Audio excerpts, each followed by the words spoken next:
chegando na área com mais um Garagem Alternativa para vocês, pessoal. E hoje foi dia de conversar com o Madian e o Escarcel. Nós trouxemos o Érico e o próprio Madian para explicar um pouco mais sobre o começo da banda, sobre a história todinha dos caras e também para falar sobre os shows pelo Brasil afora e também as festas que rolaram pela América do Sul, porque os caras tocaram até no Equador. Você confere essa entrevista que nós dividimos em duas partes a partir de agora. Fica ligado aí na telinha que tá só começando.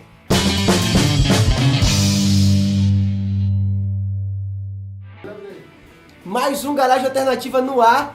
E hoje a gente trouxe o Madian e o Escarcel aqui para falar um pouco mais sobre a banda. E aí a gente vai destrinchar a história dos caras a partir de agora. Eu já vou começar perguntando aqui pro Eric e pro Madian como é que foi que tudo começou, a ideia da banda, como foi idealizada. Cara, a banda surgiu quando a gente tava... O Madian tinha feito o disco Sinfonia em Baticum, que foi um disco muito bem trabalhado, né? E teve a participação do maestro, que veio de São Paulo gravar os arranjos de cordas. É um disco, digamos assim, lírico, um disco muito bonito, super arranjado, com muitos músicos, e foi preciso lançar isso, né? Era necessário fazer o lançamento do disco. Nessa hora que foi preciso lançar, existia uma equipe que estava trabalhando para fazer esse lançamento. Tinha um produtor, tinha um diretor musical, que não era eu na época. Só que o Madian sabe que conseguir organizar aquilo era muito difícil. Eram muitos músicos, cara, e ele fazia questão, lógico, como ele é um cara muito, o Madian é um cara muito, digamos assim, generoso mesmo, de fato. Então ele queria que todas as pessoas que gravaram o disco, no máximo, pudessem participar ao vivo. De verdade, né? Isso. Trazer o álbum pro ao vivo mesmo, né? Tinha dois guitarristas, no caso eu fui um dos guitarristas, tinha dois baixistas, tinha dois bateristas, vários percussionistas. Então ele queria levar isso pro palco. Só que isso foi inviável do ponto de vista de ensaio, cara. Ensaio a gente marcava, às vezes o cara não ia, entendeu? Aqui já não tem esses estúdios tão grandes assim, né? Pra botar essa galera toda, né? Cara. Aí nessa época ele chegou a ficar um pouco chateado e tal, e resolveu fazer o seguinte. Eu conversando com ele, cara, a gente tem que fazer isso. Ele começou a perceber que eu tinha uma visão um pouco maior de organização, como poderia ser o caminho para chegar num denominador comum. Aí ele me convidou para ser o diretor, de fato, naquele momento. Te ajudar a produzir, né? Isso, e ser o diretor da banda, diretor musical. Certo, legal. Naquele momento, pode-se dizer que começou a surgir essa parceria Madian e Escarcel. Mas ali naquele momento não era só um trabalho dele. Né? Ainda era o solo, né? Isso, então ali a gente pegou, eu consegui organizar uma banda mais enxuta e consegui transportar esse universo de 26 músicos. Tem oboé, tem clarinete, flauta, e transportar isso para uma banda de uma formação rock, de baixo, guitarra, batera e violão dele, voz. Pô, cara, foi uma missão, bicho. Foi uma missão. Então, gravar é um trabalho árduo, né? Então consegui trazer o impacto que você tem ouvindo o disco, de ser uma coisa super arranjada. Sim. E você vê aquilo no palco com só 4 caras tocando, foi um desafio muito grande. Compactar, né? Esse trabalho de 10 pessoas para se tornar 4 é muito complicado, imagino. E aí qual foi o elemento que deu essa liga? Rock and roll, mano. Rock and roll que chegou junto. Do it yourself da vida. Então ele veio para transformar aquilo numa coisa coesa, como o disco é. Sim. Porém sem aquela quantidade de instrumentos que tinha no disco. Dali surgiu um novo elemento na coisa, que foi o Escarcel, de fato, né? E aí, dali pra frente, a gente conseguiu... Foi a fusão do projeto mesmo, né? Ótimo. E aí, a partir daquele momento, várias outras canções surgiram, a gente pegou outras músicas que ele tinha que não estão no disco, mas que fazem parte do show, que já tem essa roupagem mais rock and roll também, e tem essa interação entre o que a gente faz junto, a maneira de tocar com a maneira que eu tenho de tocar, e a organização disso tudo. Pra galera que tá assistindo aí, que ensaia direto nos estúdios de São Luís do Maranhão, a vantagem de vocês tivessem 10 caras era porque ia sair bem baratinho o ensaio, né? Imagina a viagem. Diminui. Não dá pra viajar, né? Agora, em compensação, o produtor que fosse levar vocês estava ferrado, né? Leva 20 caras, leva o boi da manhoba logo. Mas assim, o legal é que vocês conseguiram, de fato, compactar, como a gente estava falando, um trabalho que foi produzido, foi gravado por 10 pessoas em 4. Que é algo muito difícil, né? A gente sabe que, pô, às vezes você bota no CD os metais e tal, e aí pra trazer aquilo ali pra uma roupagem mais rock, mais formação clássica ali, 4, 5 pessoas, é muito complicado, né? Pois exatamente. E aí ficou tranquilo pra viajar, né? Pra Ficou mais barato, né? transportar, Ficou mais barato. viável, mas ao mesmo tempo passando o recado. As melodias, contracantos, uma série de, Não foram de, perdidos, né? Não de foi. detalhes são transportados para o cavaquinho, para o violão, para a guitarra, e Sim. para a voz e tudo mais. E tá lá a essência, tá lá do mesmo jeito. Vocês falaram a palavra-chave, né? Que é a essência. Eu O acho que principal, o importante né, é não se pode perder a essência, a né, cara? verdade, o motivo da coisa, né? Eu acho que esse é o grande barato, né? Tudo acontece por algum motivo, né? Os artistas eles são geralmente contemplados por isso, né? Pelo lance de que ao vivo você tem uma energia que só no CD não consegue sair, não consegue transparecer tanto quanto ao vivo, né? É, no caso dele, no caso dele, disco de Sinfonia de Baticum, é legal a pessoa, quem conhece a banda ou pelo disco, tem acesso a uma coisa de alto nível, de fato, né? Porque teve um cuidado, um esmero muito grande, como falei antes, veio o Madian, conheceu o maestro Vidal França, que é um cara que é conhecido no Brasil inteiro, trabalhou com Chico Buarque, com uma galera, e ele, Gente de peso, né? com Simone, muita gente, cara. E ele abraçou o projeto com o Madian e fez os arranjos, maravilhosos, cara, entendeu? E quem pega o disco conhece uma coisa, e quem vê o show se esconde assim, pai, não sabia que era assim não, essa parada. O próprio Bavu foi um cara que quando viu assim, que é isso aí, cara. O impacto sonoro, né? E isso Exato. é muito importante pra banda também, né? Porque dá um valor, agrega um capital social ali pra banda muito grande, né? Isso. E quem faz o caminho inverso, conhece a banda pelo show e pega o disco também tem o mesmo impacto. Cara, o disco é muito diferente, cara. Mas são impactos que não... São praticamente duas bandas em uma, São né? duas A coisas versão ao diferentes. vivo e a versão de estúdio, né? Isso, são duas coisas diferentes, mas que têm seu valor separadamente e juntas também, entendeu? Que Tem isso. valor e tem conteúdo, de fato. Bicho, e essa parada que vocês viajaram aí, Nordeste todo, Brasil, fizeram uma turnê entre 2013 e 2014, tá certo? Exatamente. Vocês viajaram por muito lugar e me conta esse papo aí que vocês chegaram no Equador, cara. Pô, pouquíssimas bandas daqui saem de verdade, a gente sabe que é uma vitória pro momento do nosso cenário local, ter bandas como vocês que chegaram em um lugar que nunca ninguém tinha chegado antes. Pô, o Equador é muito longe, são muitos quilômetros de distância, né? Exatamente, tudo começou nesse momento que a gente se preocupou em dar o recado com 4 pessoas. E o próximo passo seria fazer essa música tocar bem alto no maior número de lugares possível. Ou seja, fazer shows, cara. Fazer shows. E a única maneira é a gente organizar toda a logística, a rede de contatos, grana, uma série de detalhes e cair na estrada. E foi isso que a gente fez. Passou 2 anos, fez 30 e poucos shows, ou seja, cumprimos nosso início, nosso grande ideal, que era tocar em muitos lugares mesmo. Então a gente tocou de Porto Alegre ao Sesc da Deodoro. Sesc Deodoro. Então a gente deu um rolê de Tocaram no verdade. BR-135 aqui também, Sim. né? E em Brasília, no Rio, milhões de lugares.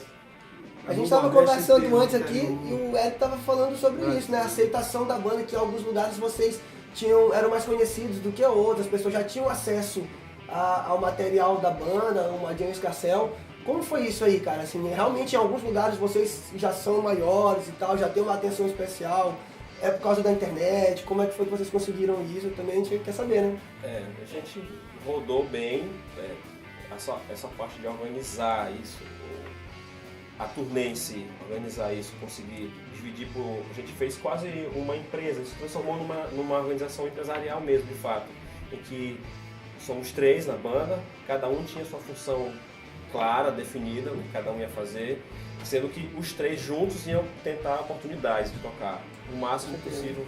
A gente fez uma temporada aqui de, acho que foram 4 ou 6 shows, em que foi divulgado, o público conhecer e tal, e a gente chegou à conclusão juntos que era preciso que a gente viajasse mesmo, que a música tinha que ir para outros lugares e conhecer outras pessoas e tal. Então a gente se organizou dessa forma, cutucando mesmo, conhecendo produtores, usando nossos contatos, como ele falou, e a partir desse momento que a gente conseguiu fazer os primeiros shows e que as pessoas viram, que é a parte que, se a gente pudesse dizer assim, perguntarem, né, já foi perguntado lá no próprio Equador, Qual é o segredo? Qual é o segredo? O segredo, cara, é trabalhar muito, como todo mundo está trabalhando aqui em São Luís. Tá vendo? O recado tá dado. Várias bandas aqui boas, muita gente produzindo coisa legal. E cara, é incansável, eu trabalho praticamente 24 horas na internet, tu perguntou, a internet também, é você ligar, é você falar, é você chegar no horário nos lugares, é muito fácil o cara achar que música, por ser uma coisa tão divertida, tocar, é muito divertido. Parece tão entretenimento que não precisa ser levado a sério, né? Isso, mas tu tem banda, tu sabe como é, o Pablo tem. E, cara, tem que levar a sério mesmo. E às vezes até ser chato, se tu for pensar do ponto de vista empresarial mesmo. A gente levou a sério o lance de empreendedor, o lance de ser... E a gente botou isso no papel e realizamos, né? Então cada um tinha a sua função. Então o que fez a gente chegar lá em Quito foi essa decisão que a gente teve no começo de levar a coisa muito a sério. Mas muito a sério mesmo. Não tem brincadeira no nosso trabalho. A gente leva a sério todos os processos. E na hora de compor, inclusive, também. A gente considera que aquele momento de estar produzindo, de estar compondo, de estar trabalhando, faz parte desse processo inteiro de trabalho. Mas, bicho, eu fico pensando assim, no meio desse brainstorm todo de coisas, eu fico pensando assim, cara, às vezes as bandas chegam até a ser mais conhecidas fora do nosso eixo, da nossa capital, do nosso estado, do que aqui mesmo, que é onde o trabalho começa. Por exemplo, tem muita gente que talvez esteja assistindo nunca imaginou que Madian Escarcel já pisou no Equador, já tocou na altitude, sabe? É verdade. E aí, existe isso com vocês? Lugares que vocês são mais bem recebidos? Tem um assédio maior em cima da banda do que aqui mesmo em São Luís? Tem. Acontece sim, tem com muitos lugares da Paraíba, alguns lugares do Ceará, cara, a gente tem mais público. Um detalhe bacana que eu lembrei aqui, a gente tocou no sertão em algumas cidades próximas. Se organizou uma van que seguia a gente. Tinha uma galera que era legal demais, cara. Tinha os caras lá, e tal. Aí a gente no outro dia ou 2 dias depois estava em outra cidade, lá vinha os caras estavam seguindo, bacana pra caralho. Isso é muito legal, né? É muito legal, cara. Assim, eu acho que essa é a maior recompensa pro músico, né, cara? Assim, poder ter essa procura que o público dá em cima da banda, de ir lá atrás, acompanhar os shows, pegar os materiais, né? Isso rende muito pra gente. Pensa muito também em respeitar o público que a gente está tocando. A gente sempre teve um cuidado de, quando está na estrada viajando, ler sobre o lugar que a gente vai tocar, conhecer o povo, como é que funciona, como é que é aquilo, e sempre ter alguma coisa para trocar de verdade com eles, né? Em que pontos a gente se identifica com a história daquele lugar, como Souza, que tem o lance dos dinossauros, a gente se identificou, conseguimos conversar com o público de fato mesmo, né? A galera lá fez a participação com a gente lá. De Aerópolis, né? Lá em Souza também, Coiteiros. Galera do som de lá, exato, né, cara? Uma banda fez a participação com a gente. Com vocês. Então, interação musical, né? Cara, foi bacana demais. A gente tocou num evento da prefeitura, de uma cidade pitoresca, pequena de verdade, aquela da pracinha e tal, né? E tinha um palco. Aquela que só tem uma igreja, um banco. Era exatamente essa situação aí. A gente se apresentou na praça. Antes da gente, teve um desfile de uma das bandas marciais, parecendo banda militar, fazendo som, sopro e tal, aquelas percussões e tudo mais. E aí a gente falou com o maestro da banda e a gente tocou com eles. A gente no palco aqui, aí a gente combinou, eles aqui embaixo, a gente mandou um baiãozão junto com eles, ao vivo. Porra, legal demais, cara. Muito bom. Legal demais. Isso exige um certo conhecimento, um aprimoramento do trabalho para que vocês possam fazer esse tipo de coisa, né? É uma jam e tal, mas tem que ter conhecimento musical pra fazer, A né? gente tava na Paraíba, né, cara? Pô, o baião Lá é um negócio que existe, samba, é muito né? real lá, né? E era de uma certa maneira até assim natural. Foi, O cara já começou Já rolou. aqui, horror. E a gente aqui também tem muita. Nossa cultura envolve muito isso também, ritmos parecidos também, né? Aqui a gente tem o bumba boi, aqui a gente tem tambor de crioula. Eu acho que São Luís do Maranhão é um lugar ótimo quando você quer sugar cultura, assim, né? Musical, então, pô, cara, o lado musical daqui é muito enorme. Esse tipo de música, cara, é uma uma coisa que não tem no colégio, nem em lugar nenhum. Só tem uma palavra para aprender esse tipo de música. Sim. É a vivência, cara. O cara tem que viver isso. É lógico. É igual samba, é igual essas músicas de preto, né? O negócio é sério, né? E vem na alma, né, cara? É o blues, qualquer música desse tipo, é música de muita seriedade. É preciso ter muito respeito e intimidade. Se não houver uma vivência, o aprofundamento não vem jamais. Então, há de se ter reverência e respeito e incorporar todas essas linguagens. Essas linguagens são espirituais, cara. Isso é coisa muito séria. Pensar que a gente está trabalhando. Não é brincadeira ali mesmo. A gente é e não tem no colégio, não tem nada.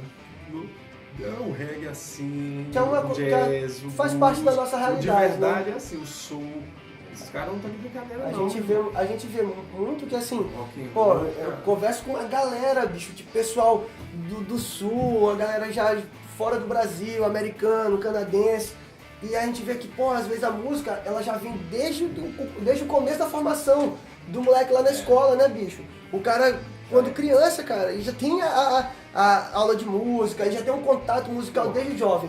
E aqui a gente não tem, né, cara? Aí sabe o que acontece? Quando um cara desse tem 20 anos, ele ouve uma banda ruim, ele estudou música e diz, tô fraco. Tá 2 acordes e querendo me enrolar e dizer que você sou de verdade, elogiando cueca que eu faço. E o camarada já observa, né? Já sabe, o público é mais preparado, né? O cara estudou criança.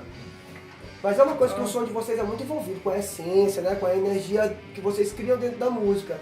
E que eu vejo que é um destaque muito grande do Brasil pro mundo todo, né? Se você for observar, pô, muitos dos nossos ritmos estão no sangue do brasileiro, né? O cara já cresce com aquilo ali.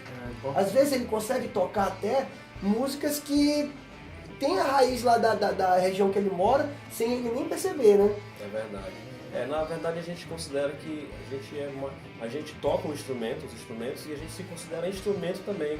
O que a gente fala é muito de inspiração que vem, cara, e por respeito a essas coisas, todos que ele falou, da música negra, da música africana, da música indígena, tudo isso mexe com a gente de fato, de forma que a gente gosta de saber que a gente serve como instrumento para se manifestar também, né?